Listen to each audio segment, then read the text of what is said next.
Sa palagay mo, maaari bang maging magkaibigan ang dating magkarelasyon? Ang hashtag H2H Friends. Oy, ano nga ba yan, kapatid? Sabi niya, Fiona Botabara, para sa akin, kung naghiwalay man at may closure naman kayo noon, why not? Pwede naman, lalo na kung both single pa rin at walang ibang masasaktan o magsiselos sa friendship na meron sila.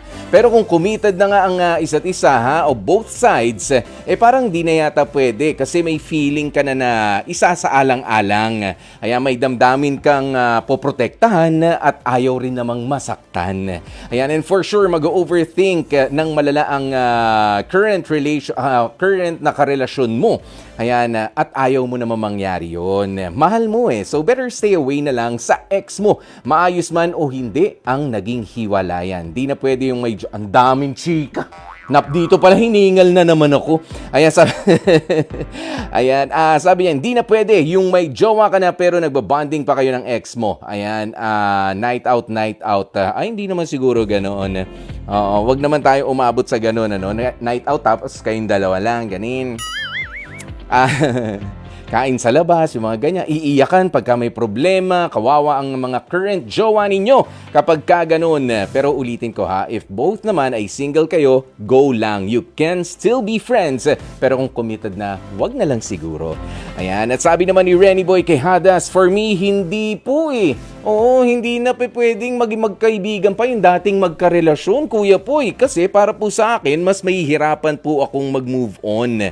Siyempre, nandyan yung nakakausap o nakasama mo pa so basically, manunumbalik na naman lahat. Tapos bigla ka na lang magkakaroon ng mga what if na naman. What if tinuloy natin? Kaya for me, hindi na posible na maging mag-friends pa ang mag-ex. Good night.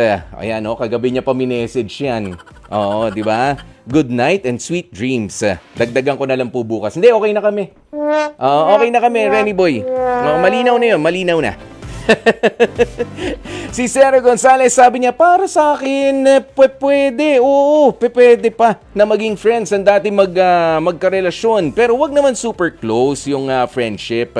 Yung tipong mas close pa kayo kaysa sa jowa mo ngayon. Tapos sasabihin nyo ang reason dahil may pinagsamahan din naman kayo dati, kahit papaano. Wag naman ganun. Mali yun. Isaalang-alang nyo na lang din yung mga karelasyon nyo na sa ngayon.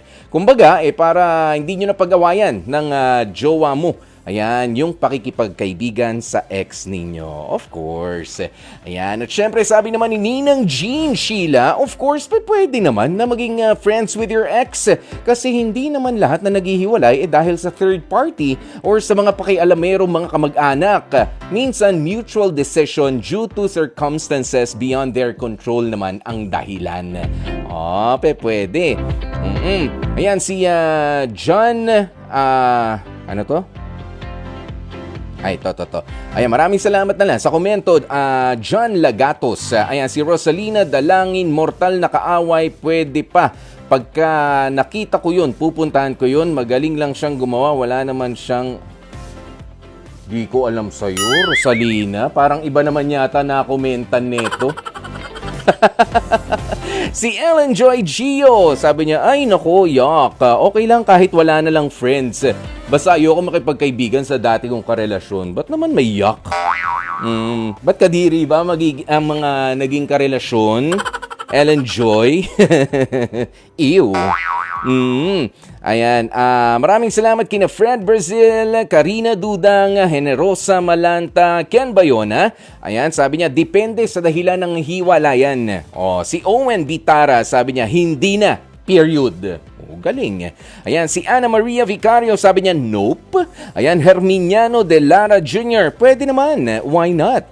Arlene Lualhati, sabi niya, oo naman. Bakit naman hindi? Maging friends ang ex mo. Diba? Ito si Gaspar Baltasar. Parang ito yung kulang na lang ng isa, no? Gaspar Baltasar, tsaka sino yung isa? Yung tatlong haring mago yun, di ba? Ayan, sabi niya, hindi na. From the word na dati nga, it means ex na. Kaya hindi na sila okay. Kaya di sila compatible. O may mga differences, naghiwalay yan, not in good faith, nagpaplastika na lang, real talk lang tayo. Sabi ni Gaspar Baltasar.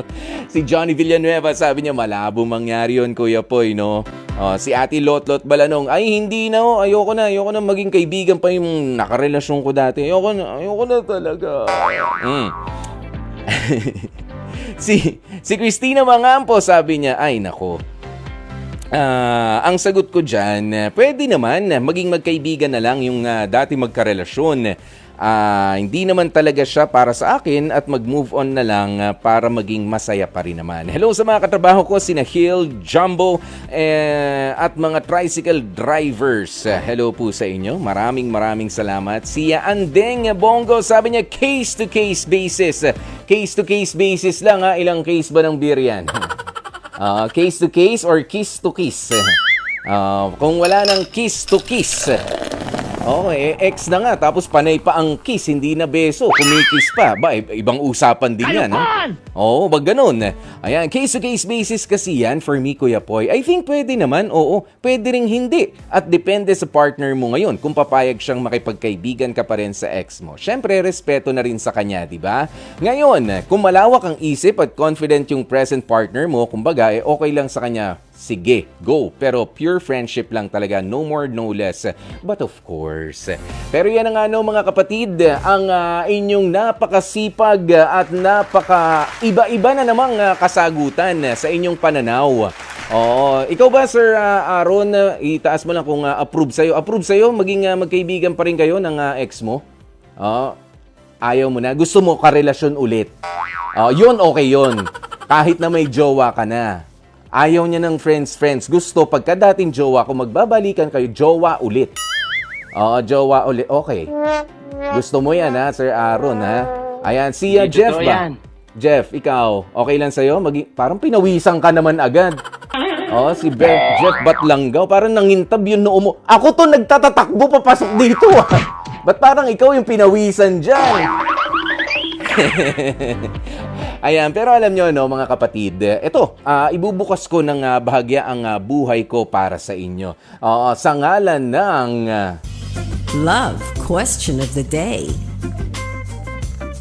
Sa ngalan ng Love Question of the Day natin, alam nyo, ito maibahagi ko lang din naman na hindi naman masama na maging makipagkaibigan pa rin doon sa dati mong naging karelasyon. Walang masama doon, 'di ba? Ang pinag-iingatan lang talaga natin is of course, i-consider natin ano ba ang nararamdaman nung current na karelasyon natin. Okay lang ba sa kanya na makipagkaibigan pa rin tayo doon sa ating ex-girlfriend noon o sa ex-boyfriend noon? Pero alam nyo kasi mga kapatid, based on personal experience, alam nyo parang 3 or 4 yata. Okay, 4 yata sa mga naging ex ni Kuya Poy noong high school, alam nyo na, high school, nung college, di ba? Talagang nakuha ko paninang ng mga anak ko. Okay? Nakuha ko paninang ng mga anak ko dahil nagpatuloy yung pagkakaibigan namin. Hanggang sa ngayon, nagkukumustahan kami. 'Di ba? At naging kaibigan din sila ni Mrs. Popoy. 'Di ba? Ganoon naman yun . Nasa disiplina, nasa tiwala, at siguro nakikita naman talaga ni Mrs. Popoy na what we had was just pure friendship. Dahil hindi naman porke naging girlfriend mo, talaga namang, alam mo na yon, girlfriend nga lang, kaibigang malapit na babae o kaibigang napakalapit na lalaki. Iba ho kasi ang understanding nung iba. Hindi pwede yung kasakasama lang at yung iba gusto sakasakama rin. 'Di ba? Hindi ho. Ako, that I can be proud of. 'Di ba, na tinrato ko with respect and pure love. Pero yung iba nga kasi sabi ko para nag-grow into parang brotherly love na lamang. Yung friendship namin. Kaya tuloy pa rin ang aming pagkakaibigan magpasa hanggang ngayon. 'Di ba? Walang masama doon. Pero syempre, meron din naman na talagang isinusumpa na kahit pa nga ex mo. kahit pa nga ex mo, pero dahil nga may masamang experience dati ang present o ang current jowa mo at sinabi niyang hindi na, layuan mo na, nasaktan ako ng sobra sa nangyari noon sa inyo o kaya naman ay talagang selos na selos pa rin ako sa that you have to respect also. 'Di ba? You take that into consideration na sige, siguro we can be magkakilala naman tayo pero to be friends with her again but to respect my current partner, 'di ba, ay wag na rin siguro. 'Di ba? Yan yung mga maliliit na mga sakripisyo na kailangan mo ring i-adjust para sa sarili mo. 'Di ba? Na hindi naman sabi mo, wala naman akong hindi nga Hindi maganda ang record para doon sa current jowa mo.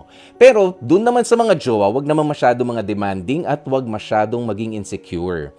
Dahil marka ng immaturity at napakatinding insecurity. Yung lahat na lang na naging ex ng jowa mo ay pagseselosan mo at ayaw mo maging friends, 'di ba, with your jowa. Be bigger than that.